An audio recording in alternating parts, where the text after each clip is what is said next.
Hey everybody, it's Charlie from Daily Motor, and today we've got the sound system demo of the 2021 Volkswagen ID.4 and its 7-speaker audio system.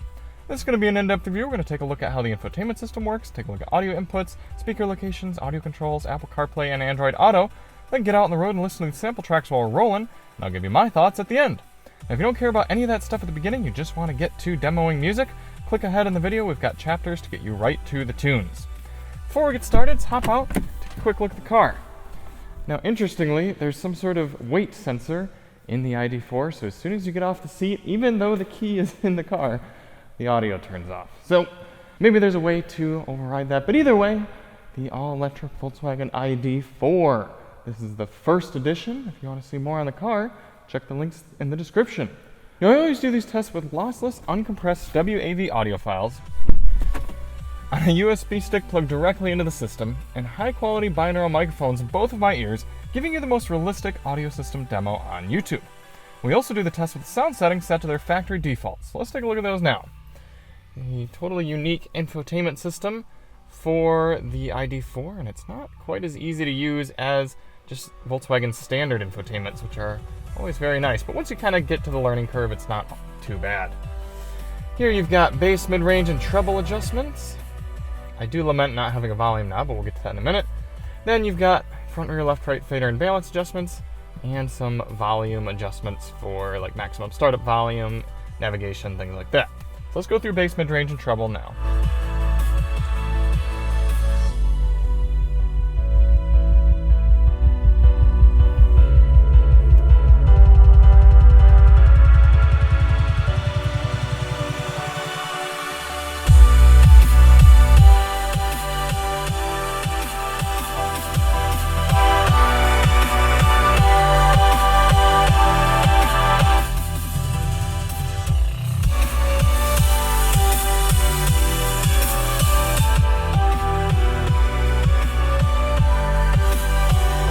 For audio controls, you have this volume slider, which does work better than other volume sliders I've used, because at least you can go all the way down and then all the way up quite easily, and then you can sort of tap for fine adjustments.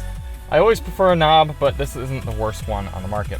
You also have volume buttons, capacitive buttons, right here on the wheel. I don't care for them very much. There's a delay to the vibration. It just doesn't feel natural, but again, some people might like that. For track selection, you can either do up and down on the steering wheel. Whoops. It's just tapping them? I don't know. I didn't mean to click that, but I guess it restarted the song. And then we go back here. You can also pretty much you have to touch the screen to make any sort of adjustments. You got your track selections there. There's some you can do gesture things like this. Does that one go down? No. So apparently just to the side. For audio inputs in the ID.4, you have your standard AM, FM, Sirius XM satellite radio, Bluetooth, Apple CarPlay, and Android Auto support. 2 USB-C ports, but no USB-A. And that is it. So what does that mean you're missing? Well, as I said, no USB-A ports, no CD player, and no 3.5mm auxiliary input jack. Not too surprising considering the modernness of this car, but if you want high-fidelity audio streaming from your device, you're going to have to use Apple CarPlay or Android Auto. Speaker locations in the ID.4. Like I said, this is a 7-speaker system. So starting in the bottom left, you've got 1, 2, 3 center speaker back up there actually. 4, that's 3, 4, 5, and then 6, 7 right there in the back seat. You can see just me leaning up out of the seat like this turns everything off. At least it comes back quickly. Alright, Apple CarPlay and Android Auto demonstrations. Now because I only have one USB-A to USB-C adapter, I'm going to have to unplug our music. So let's do radio. And there we have it. Takes up a good amount of the screen. Looks really nice. Can go to our music right there. Everything's loading quickly. You have your settings screen. I like how wide it is. And even though the maps are getting loaded up, looks pretty good. There is also wireless CarPlay, so I can hit enable wireless CarPlay and then unplug that. And might take a second, but it would eventually be able to let me do it wirelessly. All right, Android Auto. Do have to go through a few more steps to select Android Auto, but got it coming up now, and you can see there we have it. Again, taking up a nice wide amount of the screen. Looks like my music started playing right away. Please don't demonetize me, Drake. And you've got your app screen, YouTube music, and eventually settings. All right, let's get the music playing and get out on the road.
Now they're up at highway speeds. Turn the music down, let you hear what the ID.4 sounds like at 70.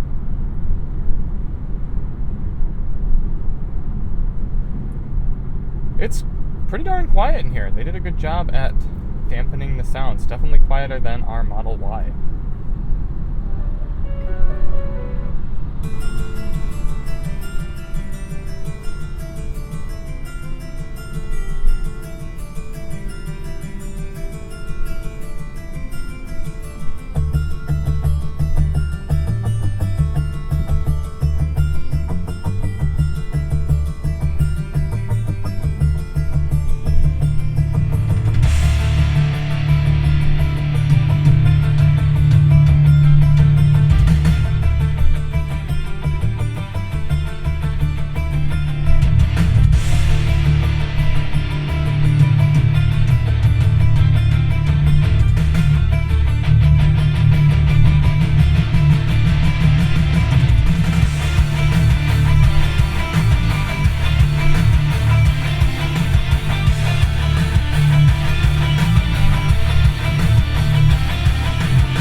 I'm always impressed when manufacturers can do more with less. I'm a strong believer that the number of speakers in a vehicle does not indicate how good the sound's going to sound.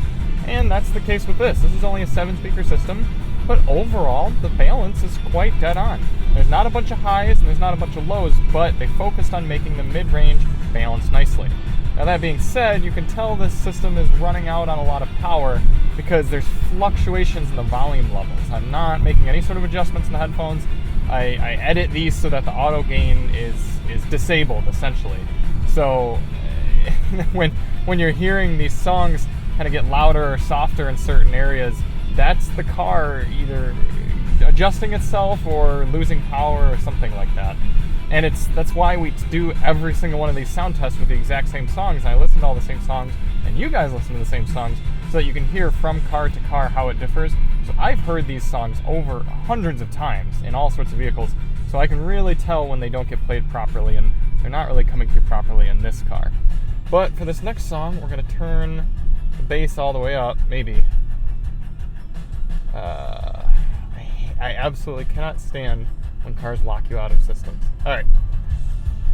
Bass, back to media, next song.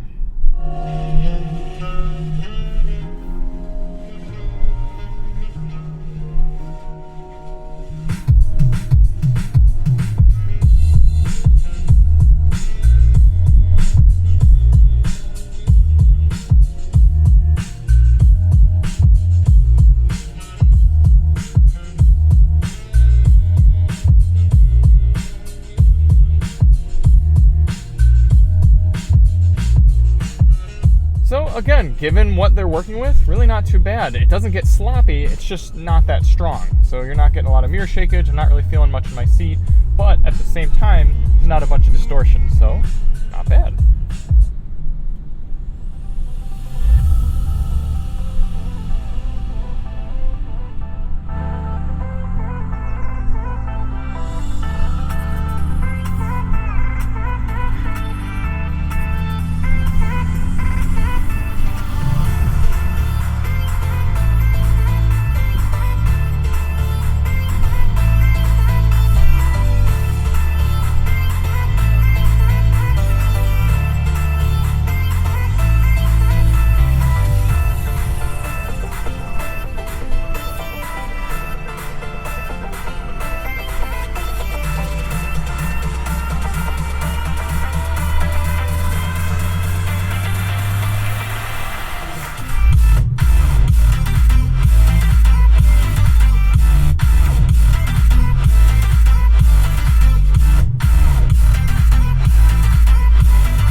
Wrapping up my thoughts on the 7-speaker system here in the Volkswagen ID.4, I don't get where all the complaints are coming from online. I've seen multiple forum posts about people not caring for this 7-speaker audio system. Yeah, it certainly doesn't hold a candle to the big-time branded audio systems, the Harman Kardons. It's even a little bit below the Fender systems and some other Volkswagens we've tested recently. But for a fairly base audio system, it's really not bad at all. It's a solid C rating. I'm not a huge fan of this infotainment system. The delays are infuriating. Sometimes when you turn the car on, it takes upward of 15 seconds to be able to do anything climate-related, audio-related, doesn't matter. I also don't care for not having a volume knob. But objectively speaking, just talking about sound quality and the capabilities of the system, it's a solid C. Subjectively speaking, for this price point compared to its counterparts and the fact that you can't upgrade the ID.4's audio system to anything more impressive, it's getting, I think a C is still fair. It's very average. It's not good, not bad, it's just a sound system that'll sound fine for most listening. So thank you all so much for watching. Hope you enjoyed this. If you did, please feel free to hit that subscribe button and check out our other ID.4 content. We'll see you on the next one. I'm Charlie from Daily Motor, and as always, drive on.